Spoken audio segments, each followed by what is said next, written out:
നമ്മുടെ കർത്താവിൻ്റെ വലിയ തിരുനാമത്തിന് മഹത്വം ഉണ്ടായിരിക്കട്ടെ. കെംദാക്കാലം 5-ാം ഞായർ മാർ അദ്ദായി ശ്ലീഹായെ തിരുസഭ ഓർമ്മിക്കുന്ന ദിനം. യേശുവിൻ്റെ കുരിശുമരണത്തിന് മുൻപുള്ള പുതിയ യുഗത്തിനായുള്ള കാത്തിരിപ്പിൻ്റെ കാലത്തെയും ക്രിസ്തുവിൽ സമാഗതമായ ദൈവരക്ഷയുടെ ആഗമനം സൂചിപ്പിക്കുന്ന കാലത്തെയും വാഗ്ദാന പൂർത്തീകരണത്തിൽ സന്തോഷിക്കുന്ന ശിഷ്യസമൂഹത്തെയും സന്തോഷത്തിൻ്റെ പൂർണ്ണതയ്ക്കായി നൽകപ്പെടുന്ന പരിശുദ്ധാത്മ കാത്തിരിപ്പിൻ്റെ കാലത്തെയും അനുസ്മരിപ്പിക്കുന്നതാണ് ഇന്നത്തെ സുവിശേഷ ഭാഗം. വിശുദ്ധ യോഹന്നാൻ്റെ സുവിശേഷം 16-ാം അധ്യായം 16 മുതൽ 24 വരെയുള്ള തിരുവചനങ്ങൾ. അല്പസമയം കഴിഞ്ഞാൽ നിങ്ങൾ എന്നെ കാണുകയില്ല, വീണ്ടും അല്പസമയം കഴിഞ്ഞാൽ നിങ്ങൾ എന്നെ കാണും. അപ്പോൾ അവൻ്റെ ശിഷ്യന്മാരിൽ ചിലർ പരസ്പരം പറഞ്ഞു, അല്പസമയം കഴിഞ്ഞാൽ നിങ്ങൾ എന്നെ കാണുകയില്ല, വീണ്ടും അല്പസമയം കഴിഞ്ഞാൽ നിങ്ങൾ എന്നെ കാണും എന്നും ഞാൻ പിതാവിൻ്റെ അടുത്തേക്ക് പോകുന്നു എന്നും അവൻ നമ്മോട് പറയുന്നതിൻ്റെ അർത്ഥമെന്താണ്? അവർ തുടർന്നു, അല്പസമയം എന്നതുകൊണ്ട് അവൻ എന്താണ് അർത്ഥമാക്കുന്നത്? അവൻ പറയുന്നത് എന്താണെന്ന് നമുക്കറിഞ്ഞുകൂടാ. ഇക്കാര്യം അവർ തന്നോട് ചോദിക്കാൻ ആഗ്രഹിക്കുന്നു എന്ന് മനസ്സിലാക്കി യേശു പറഞ്ഞു, അല്പസമയം കഴിഞ്ഞാൽ നിങ്ങൾ എന്നെ കാണുകയില്ല, വീണ്ടും അല്പസമയം കഴിഞ്ഞാൽ നിങ്ങൾ എന്നെ കാണും എന്ന് ഞാൻ പറഞ്ഞതിനെപ്പറ്റി നിങ്ങൾ പരസ്പരം ചോദിക്കുന്നുവോ? സത്യം സത്യമായി ഞാൻ നിങ്ങളോട് പറയുന്നു, നിങ്ങൾ കരയുകയും വിലപിക്കുകയും ചെയ്യും, എന്നാൽ ലോകം സന്തോഷിക്കും. നിങ്ങൾ ദുഃഖിതരാകും, എന്നാൽ നിങ്ങളുടെ ദുഃഖം സന്തോഷമായി മാറും. സ്ത്രീക്ക് പ്രസവവേദന ആരംഭിക്കുമ്പോൾ അവളുടെ സമയം വന്നതുകൊണ്ട് അവൾക്ക് ദുഃഖമുണ്ടാകുന്നു. എന്നാൽ ശിശുവിനെ പ്രസവിച്ചു കഴിയുമ്പോൾ ഒരു മനുഷ്യൻ ലോകത്തിൽ ജനിച്ചതുകൊണ്ടുള്ള സന്തോഷ നിമിത്തം ആ വേദന പിന്നീട് ഒരിക്കലും അവൾ ഓർമ്മിക്കുന്നില്ല. അതുപോലെ ഇപ്പോൾ നിങ്ങളും ദുഃഖിതരാണ്, എന്നാൽ ഞാൻ വീണ്ടും നിങ്ങളെ കാണും. അപ്പോൾ നിങ്ങളുടെ ഹൃദയം സന്തോഷിക്കും. നിങ്ങളുടെ ആ സന്തോഷം ആരും നിങ്ങളിൽ നിന്ന് എടുത്തു കളയുകയുമില്ല. അന്ന് നിങ്ങൾ എന്നോട് ഒന്നും ചോദിക്കുകയില്ല. സത്യം സത്യമായി ഞാൻ നിങ്ങളോട് പറയുന്നു, നിങ്ങൾ എൻ്റെ നാമത്തിൽ പിതാവിനോട് ചോദിക്കുന്നതെന്തും അവിടുന്ന് നിങ്ങൾക്ക് നൽകും. ഇതുവരെ നിങ്ങൾ എൻ്റെ നാമത്തിൽ ഒന്നും തന്നെ ചോദിച്ചിട്ടില്ല. ചോദിക്കുവിൻ, നിങ്ങൾക്ക് ലഭിക്കും. അതുമൂലം നിങ്ങളുടെ സന്തോഷം പൂർണ്ണമാവുകയും ചെയ്യും. ദൈവമേ, സ്തുതി നിനക്ക് യോഗ്യമാകുന്നു. ബാരിക്കുമോർ. യേശുവിൻ്റെ അന്ത്യപ്രഭാഷണത്തിൻ്റെ അവസാന ഭാഗമാണ് ഈ സുവിശേഷ ഭാഗം. യേശുവിൻ്റെ വേർപാടിലുള്ള ദുഃഖത്താൽ തളർന്ന ശിഷ്യരെ യേശു ആശ്വസിപ്പിക്കുന്നു. യോഹന്നാൻ്റെ സുവിശേഷം 16-ാം അധ്യായം 16-ാം തിരുവചനം. അല്പസമയം കഴിഞ്ഞാൽ നിങ്ങൾ എന്നെ കാണുകയില്ല, വീണ്ടും അല്പസമയം കഴിഞ്ഞാൽ നിങ്ങൾ എന്നെ കാണും. മരണത്തിലൂടെയുള്ള തൻ്റെ വേർപാടിനെയും ഉത്ഥാനത്തിലൂടെയുള്ള തൻ്റെ തിരിച്ചുവരവിനെയും ശിഷ്യസമൂഹത്തോടൊത്തുള്ള ഉത്ഥിതൻ്റെ വാസത്തെയും യേശു ഇവിടെ ഓർമ്മിപ്പിക്കുന്നു. അല്പസമയം കഴിഞ്ഞാൽ എന്ന ആദ്യ പ്രയോഗം യേശുവിൻ്റെ കുരിശുമരണത്തിന് മുൻപുള്ള സമയമാണ്. വീണ്ടും അല്പസമയം കഴിഞ്ഞാൽ എന്ന പ്രയോഗം ഉത്ഥാനത്തിൽ ശിഷ്യന്മാർ വീണ്ടും യേശുവിനെ കാണും എന്ന സൂചന നൽകുന്നു. പഴയ നിയമത്തിൽ അല്പസമയം പുതുയുഗത്തിനായുള്ള കാത്തിരിപ്പിൻ്റെ കാലമാണ്. യെശയ്യാ പ്രവാചകന്റെ പുസ്തകം 10-ാം അധ്യായം 25-ാം തിരുവചനം. എന്തെന്നാൽ അല്പസമയത്തിനുള്ളിൽ എൻ്റെ രോഷം ശമിക്കുകയും എൻ്റെ ക്രോധം അവരുടെ വിനാശത്തിനായി തിരിച്ചുവിടുകയും ചെയ്യും. യെശയ്യാ പ്രവാചകന്റെ പുസ്തകം 29-ാം അധ്യായം 17-ാം തിരുവചനം. ലെബനോൻ ഫലസമൃദ്ധമായ ഒരു വയലായി തീരാനും അത് ഒരു വനമായി പരിഗണിക്കപ്പെടാനും അല്പസമയം പോരെ. ഇവിടെ അല്പസമയം പുതുയുഗത്തിനായുള്ള കാത്തിരിപ്പാണ്. വീണ്ടും അല്പസമയം കഴിഞ്ഞാൽ എന്ന പ്രയോഗം യേശുവിൻ്റെ രണ്ടാം വരവിന് മുൻപുള്ള സമയമായും കണക്കാക്കുന്നുണ്ട്. യേശുവിൻ്റെ വേർപാട് പിതാവിൻ്റെ അടുക്കലേക്കുള്ള മടക്കയാത്രയാണ്. ഭൗമിക ദൗത്യം പൂർത്തിയാക്കി പിതാവിങ്കലേക്ക് മടങ്ങുന്ന യേശു. അല്പസമയം എന്ന പ്രയോഗം ശിഷ്യർക്കിടയിൽ ചോദ്യങ്ങൾ ഉയർത്തി. ശിഷ്യരുടെ ഹൃദയവിചാര വികാരങ്ങൾ വായിച്ചറിഞ്ഞ യേശു തുടർന്നുള്ള വചനങ്ങളിൽ അല്പസമയം എന്നതിനെ വിശദീകരിക്കുന്നു. യേശു ശിഷ്യർക്ക്, യേശു സ്നേഹിതർക്ക് യേശുവിൻ്റെ മരണം ദുഃഖകാരണമായി. എന്നാൽ യേശുവിൽ വിശ്വസിക്കാത്തവർക്ക് അത് സന്തോഷകാരണമായി. ഇത് ലോകത്തിൻ്റെ താൽക്കാലികവും നൈമിഷികവുമായ വിജയമാണ്. വിശ്വാസവിരുദ്ധതയെ കുറ്റപ്പെടുത്തിയ യേശുവിൻ്റെ നാവിനെ നിശബ്ദമാക്കിയതിൻ്റെ വിജയവും സന്തോഷവും. സുഖദുഃഖങ്ങൾ താൽക്കാലികമാണ്. ലോകത്തിൻ്റെ മേലും മരണത്തിൻ്റെ മേലുമുള്ള വിജയം ഉത്ഥാന രഹസ്യങ്ങൾ പ്രദാനം ചെയ്യുന്ന സന്തോഷമാണ്. യോഹന്നാൻ 20-ാം അധ്യായം 20-ാം തിരുവചനം. കർത്താവിനെ കണ്ട് ശിഷ്യർ സന്തോഷിച്ചു. ഒരു സ്ത്രീയുടെ പ്രസവവേദനയോടെയാണ് വേർപാടിൻ്റെ ദുഃഖത്തെയും വരാനിരിക്കുന്ന സന്തോഷത്തെയും യേശു ഉപമിക്കുന്നത്. യോഹന്നാൻ്റെ സുവിശേഷം 16-ാം അധ്യായം 21-22 തിരുവചനങ്ങൾ. സ്ത്രീക്ക് പ്രസവവേദന ആരംഭിക്കുമ്പോൾ അവളുടെ സമയം വന്നതുകൊണ്ട് അവൾക്ക് ദുഃഖമുണ്ടാകുന്നു. എന്നാൽ ശിശുവിനെ പ്രസവിച്ചു കഴിയുമ്പോൾ ഒരു മനുഷ്യൻ ലോകത്തിൽ ജനിച്ചതുകൊണ്ടുള്ള സന്തോഷ നിമിത്തം ആ വേദന പിന്നീട് ഒരിക്കലും അവൾ ഓർമ്മിക്കുന്നില്ല. അതുപോലെ നിങ്ങൾ ഇപ്പോൾ ദുഃഖിതരാണ്, എന്നാൽ ഞാൻ വീണ്ടും നിങ്ങളെ കാണും, അപ്പോൾ നിങ്ങളുടെ ഹൃദയം സന്തോഷിക്കും. മരണത്തെ ജയിച്ച യേശുവിൻ്റെ ഉത്ഥാനം ശിഷ്യർക്കുള്ള ശാശ്വത സന്തോഷമാണ്. മരണശേഷമുള്ള നിത്യാനന്ദമാണ്. യേശുവിൻ്റെ ഉയിർപ്പ് പുനരുത്ഥാനത്തിലേക്കും നിത്യജീവനിലേക്കും പറുദീസായിലെ നിത്യ സൗഭാഗ്യത്തിലേക്കുമുള്ള ക്ഷണമാണ്.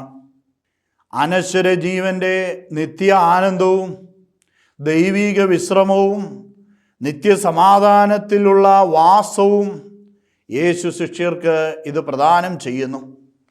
ഉത്ഥാനം ഒരു ശിശുവിൻ്റെ ജനനം എന്ന വണ്ണം നിത്യജീവനിലുള്ള ജനനമാണ്, സ്വർഗീയവാസമാണ്. വെളിപാടിൻ്റെ പുസ്തകം 12-ാം അധ്യായം 4-5 തിരുവചനങ്ങൾ. അവൾ പ്രസവിക്കുന്ന കുഞ്ഞിനെ വിഴുങ്ങാൻ സർപ്പം അവളുടെ മുൻപിൽ കാത്തുനിന്നു. അവൾ ഒരാൺകുട്ടിയെ പ്രസവിച്ചു. സകല ജനപദങ്ങളെയും ഇരുമ്പു ദണ്ടുകൊണ്ട് ഭരിക്കാനുള്ളവനാണവൻ. അവളുടെ ശിശു ദൈവത്തിൻ്റെയും അവിടുത്തെ സിംഹാസനത്തിൻ്റെ അടുത്തേക്ക് സംവഹിക്കപ്പെട്ടു. ഇവിടെ സ്ത്രീ സഭയെയും സഭയുടെ മാതൃകയായ പരിശുദ്ധ കന്യകമറിയത്തെയും പ്രതിനിധീകരിക്കുന്നു. മറിയം പ്രസവിച്ച കുഞ്ഞ് യേശുവാണ്. കുഞ്ഞിനെ വിഴുങ്ങാൻ കാത്തു നിൽക്കുന്ന സർപ്പം തിന്മയുടെ ലോകമാണ്, പൈശാചിക ശക്തിയാണ്. സകല ജനപദങ്ങളെയും ഭരിക്കുന്നവൻ ദൈവരാജ്യ സ്ഥാപകനായ യേശുവാണ്.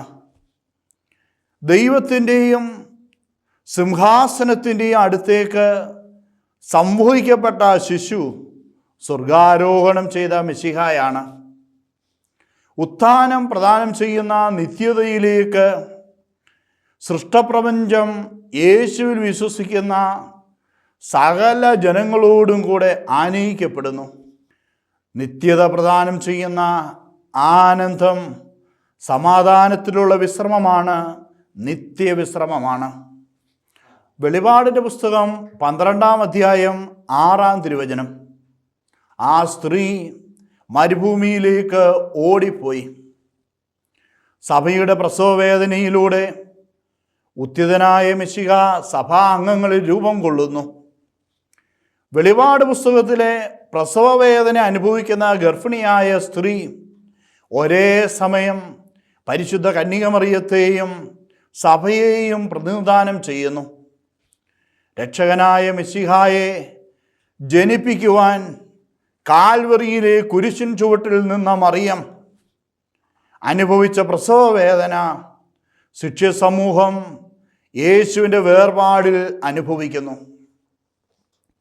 പരിശുദ്ധ കന്യകമറിയം തിരുസഭയുടെ മാതൃകയാണ്. യേശുവിൻ്റെ വേർപാടിൽ ശിഷ്യ സമൂഹം അനുഭവിച്ച പ്രസവവേദനയിലൂടെ ഉത്ഥിതനായ യേശു പിറന്നു. യേശുവിൻ്റെ സഹനത്തിൽ പങ്കുചേരുന്ന സഭ മെശിഹായ്ക്ക് ജന്മം കൊടുക്കുന്നു. തിരുസഭയുടെ സഹനത്തിൽ പങ്കുചേരുന്ന വിശ്വാസി സമൂഹം ചുറ്റുപാടുകളിൽ യേശുവിന് ജന്മം നൽകുന്നു. യേശുവിൻ്റെ പീഡാസഹന മരണ ഉത്ഥാന രഹസ്യങ്ങളിലൂടെ തിരുസഭാ മാതാവ് യേശുവിന് ജന്മം നൽകുന്നു. ക്രൂശിതനായ യേശു ദൈവവും കർത്താവും ക്രിസ്തുവുമായി നിരന്തരം ജനിക്കുന്നത് തിരുസഭയുടെയും ശിഷ്യ സമൂഹത്തിൻ്റെയും പ്രസവവേദനയിലാണ്. ക്രിസ്തുവിൻ്റെ പീഡാസഹനം സ്ത്രീയുടെ ഈറ്റുനോവിനോടും ഉത്ഥാനം ഒരു ശിശുവിൻ്റെ ജനനത്തോടും ഉപമിച്ചിരിക്കുന്നു. കുരിശുമരണം നൽകുന്ന രക്ഷാകര ദുഃഖം ഒരു ശിശുവിൻ്റെ ജനനം നൽകുന്ന സന്തോഷത്തിന് ഉത്ഥാനത്തിൽ വഴിമാറുന്നു. ശിശുവിൻ്റെ ജനനം പഴയ നിയമത്തിൽ ദൈവരക്ഷയുടെ ആഗമനം സൂചിപ്പിക്കുന്നു. വേദന എന്നതിനായി ഉപയോഗിച്ചിരിക്കുന്ന ത്ലിപ്സിസ് എന്ന ഗ്രീക്ക് വാക്ക് ദൈവരാജ്യം പ്രത്യക്ഷപ്പെടുന്നതിന് മുൻപ് തിരുസഭ കടന്നു പോകേണ്ട സഹനവും പീഡനങ്ങളും സൂചിപ്പിക്കുന്നു. മത്തായി സുവിശേഷം 24-ാം അധ്യായം 9-ാം തിരുവചനം. ഇതെല്ലാം ഈറ്റുനോവിൻ്റെ ആരംഭം മാത്രമാണ്. അവർ നിങ്ങളെ പീഡനത്തിന് ഏൽപ്പിച്ചു കൊടുക്കും, അവർ നിങ്ങളെ വധിക്കും, എൻ്റെ നാമനിമിത്തം സർവ്വജനങ്ങളും നിങ്ങളെ ദ്വേഷിക്കും. മർക്കോസിൻ്റെ സുവിശേഷം 13-ാം അധ്യായം 19-ാം തിരുവചനം. ദൈവിക സൃഷ്ടികർമ്മത്തിൻ്റെ ആരംഭം മുതൽ ഇന്നുവരെ ഉണ്ടായിട്ടില്ലാത്തതും ഇനി ഒരിക്കലും ഉണ്ടാകാത്തതുമായ കഷ്ടതകൾ ആ ദിവസങ്ങളിൽ ഉണ്ടാകും. അപ്പോസ്തല പ്രവർത്തനങ്ങൾ 14-ാം അധ്യായം 22-ാം തിരുവചനം. വിശ്വാസത്തിൽ നിലനിൽക്കണമെന്നും നിരവധി പീഡനങ്ങളിലൂടെ ദൈവരാജ്യത്തിൽ പ്രവേശിക്കണമെന്നും ഉപദേശിച്ചുകൊണ്ട് ശിഷ്യരുടെ മനസ്സിനെ അവർ ശക്തിപ്പെടുത്തി. റോമാക്കാർക്കുള്ള ലേഖനം 8-ാം അധ്യായം 35-ാം തിരുവചനം. ക്രിസ്തുവിൻ്റെ സ്നേഹത്തിൽ നിന്ന് ആര് നമ്മെ വേർപെടുത്തും? ക്ലേശമോ, ദുരിതമോ, പീഡനമോ, പട്ടിണിയോ, നഗ്നതയോ, ആപത്തോ, വാളോ? യേശുവിൻ്റെ സഹനത്തിൽ പങ്കുചേരുന്ന ശിഷ്യർ അവിടുന്ന് നൽകുന്ന പുതുജീവനിൽ പങ്കാളികളാകുന്നു.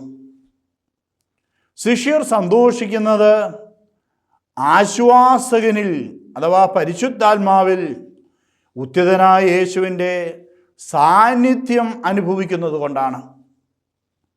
യോഹന്നാൻ്റെ സുവിശേഷം 15-ാം അധ്യായം 11-ാം തിരുവചനം.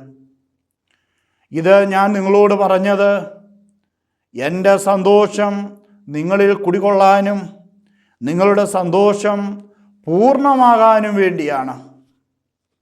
ശിഷ്യരുടെ സന്തോഷം പൂർണ്ണമാകുന്നത് പരിശുദ്ധാത്മാവാസത്തിൽ ആരംഭിക്കുന്ന പുതുയുഗത്തോടെയാണ്. യോഹന്നാന്റെ സുവിശേഷം 16-ാം അധ്യായം 22-ാം തിരുവചനം. എന്നാൽ ഞാൻ വീണ്ടും നിങ്ങളെ കാണും, അപ്പോൾ നിങ്ങളുടെ ഹൃദയം സന്തോഷിക്കും, നിങ്ങളുടെ ആ സന്തോഷം ആരും നിങ്ങളിൽ നിന്ന് എടുത്തു കളയുകയുമില്ല. ഇവിടെ മിശിഹായുടെ രണ്ടാം വരവിനെ കുറിച്ചുള്ള സൂചന നൽകുന്നു. യേശുവിൻ്റെ ഉത്ഥാനത്തിലും പ്രത്യക്ഷപ്പെടലിലും ആരംഭിക്കുന്ന രണ്ടാം ആഗമനം ലോകാവസാനത്തോളം തുടരുന്നു. യേശുവിൻ്റെ രണ്ടാം ആഗമനം തിരുസഭയിൽ ഉദ്ഘാടനം ചെയ്യപ്പെടുന്നത് പെന്തക്കുസ്ത അനുഭവത്തിലാണ്. അപ്പോസ്തല പ്രവർത്തനം 1-ാം അധ്യായം 14-ാം തിരുവചനം. ശ്ലീഹന്മാരും പരിശുദ്ധ കന്യകമറിയവും വിശാല ശിക്ഷഗണവും പ്രാർത്ഥനയിലായിരിക്കുമ്പോൾ പരിശുദ്ധാത്മാവ് ഇറങ്ങി ആവസിക്കുന്നു. ഉത്ഥിതനായ യേശു നൽകുന്ന ആ സന്തോഷം പൂർണ്ണമാകുന്നത് യേശുനാമത്തിലുള്ള പ്രാർത്ഥന കേൾക്കപ്പെടും എന്ന ഉറപ്പിലാണ്. ഉത്ഥാനഫലമായി യേശുനാമത്തിൽ പ്രാർത്ഥിക്കുവാനുള്ള കൃപാവരം സംലഭ്യമാകുന്നു. യോഹന്നാന്റെ സുവിശേഷം 16-ാം അധ്യായം 23-24 തിരുവചനങ്ങൾ. സത്യം സത്യമായി ഞാൻ നിങ്ങളോട് പറയുന്നു, നിങ്ങൾ എൻ്റെ നാമത്തിൽ പിതാവിനോട് ചോദിക്കുന്നത് എന്തും അവിടുന്ന് നിങ്ങൾക്ക് നൽകും. ഇതുവരെ നിങ്ങൾ എൻ്റെ നാമത്തിൽ ഒന്നും തന്നെ ചോദിച്ചിട്ടില്ല. ചോദിക്കുവീൻ, നിങ്ങൾക്ക് ലഭിക്കും. അതുമൂലം നിങ്ങളുടെ സന്തോഷം പൂർണ്ണമാവുകയും ചെയ്യും. യേശുനാമത്തിൽ പിതാവിനോട് പ്രാർത്ഥിക്കുന്നത് എന്തും ലഭിക്കുമെന്ന ഉറപ്പ് യേശു പല പ്രാവശ്യം വാഗ്ദാനം ചെയ്യുന്നു. യോഹന്നാന്റെ സുവിശേഷം 14-ാം അധ്യായം 13-14 തിരുവചനങ്ങൾ. നിങ്ങൾ എൻ്റെ നാമത്തിൽ ആവശ്യപ്പെടുന്നത് എന്തും പിതാവ് പുത്രനിൽ മഹത്വപ്പെടാൻ വേണ്ടി ഞാൻ പ്രവർത്തിക്കും. 14-ാം തിരുവചനം. എൻ്റെ നാമത്തിൽ നിങ്ങൾ എന്നോട് എന്തെങ്കിലും ചോദിച്ചാൽ ഞാനത് ചെയ്തു തരും. യേശു നാമത്തിൽ പ്രാർത്ഥിക്കുക എന്നതിൻ്റെ അർത്ഥം യേശുവുമായുള്ള ഐക്യത്തിൽ, രമ്യതയിൽ പ്രാർത്ഥിക്കുക എന്നാണ്. യോഹന്നാന്റെ സുവിശേഷം 15-ാം അധ്യായം 7-ാം തിരുവചനം. നിങ്ങൾ എന്നിൽ വസിക്കുകയും എൻ്റെ വാക്കുകൾ നിങ്ങളിൽ നിലനിൽക്കുകയും ചെയ്യുന്നെങ്കിൽ ഇഷ്ടമുള്ളത് ചോദിച്ചുകൊള്ളുക, നിങ്ങൾക്ക് ലഭിക്കും. പുത്രനായ യേശുവുമായുള്ള ഐക്യത്തിൽ പിതാവിനോട് പ്രാർത്ഥിക്കുവാൻ നമ്മളെ സഹായിക്കുന്നത് പരിശുദ്ധാത്മാവാണ്.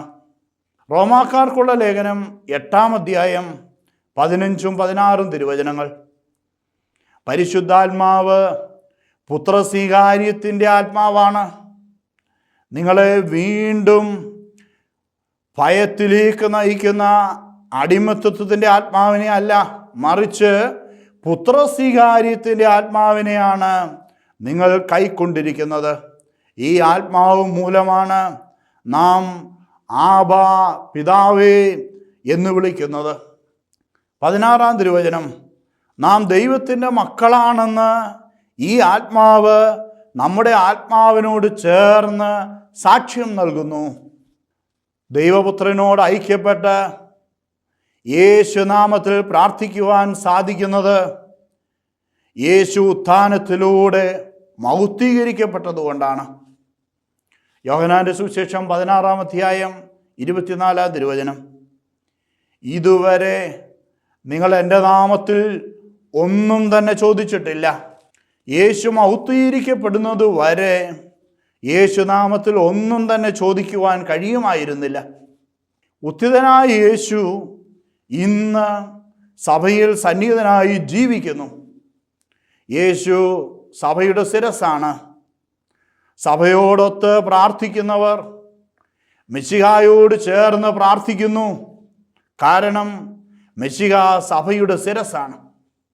യേശു നാമത്തിൽ പ്രാർത്ഥിക്കുന്നവർ ദൈവപിതാവിൻ്റെ സ്നേഹത്തിന് പാത്രീഭൂതരാകുന്നു. യേശുവിനുള്ള വിശ്വാസത്തിൻ്റെയും യേശുവിനോടുള്ള സ്നേഹത്തിൻ്റെയും പ്രതിഫലനമാണ് യേശു ഐക്യത്തിലുള്ള പ്രാർത്ഥന. യേശു നാമത്തിലുള്ള പ്രാർത്ഥന പുത്രൻ്റെ മൗക്തീകരണത്തിനായി ദൈവപിതാവ് സ്വീകരിക്കുന്നു. യേശു നാമത്തിലുള്ള പ്രാർത്ഥന യേശു ഐക്യത്തിലുള്ള പ്രാർത്ഥനയാണ്. ദൈവപിതാവിൻ്റെ ഹിതാനുവർത്തനമാണ് അത്. യേശു ദൈവപിതാവിൻ്റെ ഹിതം അനുവർത്തിക്കാനായി മനുഷ്യാവതാരം ചെയ്ത ദൈവപുത്രനാണ്. യേശു നാമത്തിലുള്ള പ്രാർത്ഥന ദൈവപിതാവിൻ്റെ ഹിതം നിറവേറാനുള്ള യാചനയാണ്. യഥാർത്ഥ പ്രാർത്ഥന ദൈവഹിതത്തിന് നമ്മളെ തന്നെ സമർപ്പിക്കുന്നതാകുന്നു. ദൈവപിതാവിൻ്റെ ഹിതം സ്വർഗത്തിലെ പോലെ ഭൂമിയിലുമാകണമേ എന്ന പ്രാർത്ഥന ഒരിക്കലും കേൾക്കപ്പെടാതിരിക്കുകയില്ല. യേശു നാമത്തിൽ ചോദിക്കുന്നവർക്ക് ചോദിക്കുന്നതിലധികമായി നൽകപ്പെടുന്ന ദൈവീക ദാനം പരിശുദ്ധാത്മാവാണ്. ഉയർപ്പിനു ശേഷം 40-ാം ദിനം നമ്മുടെ കർത്താവിൻ്റെ സ്വർഗാരോഹണം സൂലോക്കോ വരുന്ന വ്യാഴാഴ്ചയാണ്. വികാരി തനിക്ക് ഫലമേൽപ്പിച്ചിരിക്കുന്ന ദൈവജനത്തിനായി പ്രത്യേക നിയോഗം വെച്ച് വിശുദ്ധ ബലി സമർപ്പിക്കുന്ന ദിനം. കടമുള്ള പെരുന്നാളുകളിൽ മാറാനായ പെരുന്നാളുകളിൽ ഒന്നാണ് സ്വർഗാരോഹണ പെരുന്നാൾ. വിശുദ്ധ ബലിയിൽ പങ്കെടുത്ത് പ്രാർത്ഥിക്കണം. സ്വർഗാരോഹണ പെരുന്നാൾ മുതൽ പെന്തക്കോസ്തി വരെയുള്ള 10 ദിനങ്ങൾ പരിശുദ്ധാത്മദാന കാത്തിരിപ്പിൻ്റെ ദിനങ്ങളാണ്. ആഘോഷങ്ങളിൽ നിന്ന് അകന്ന് കൂടുതൽ പ്രാർത്ഥനാ നിരതരാകേണ്ടുന്ന ദിനങ്ങൾ. വിവാഹ ആഘോഷങ്ങൾ പോലും ഈ ദിനങ്ങളിൽ നടത്താറില്ല. സഭ മുഴുവനും പരിശുദ്ധാത്മദാനത്തിനായി മുട്ടിപ്പായി പ്രാർത്ഥിക്കുന്ന ദിനങ്ങൾ.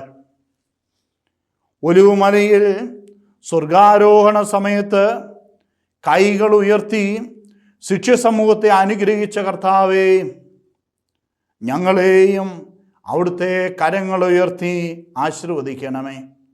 പിതാവിൻ്റെയും പുത്രൻ്റെയും പരിശുദ്ധ റൂഹായുടെയും തിരുനാമത്തിൽ ആമീൻ.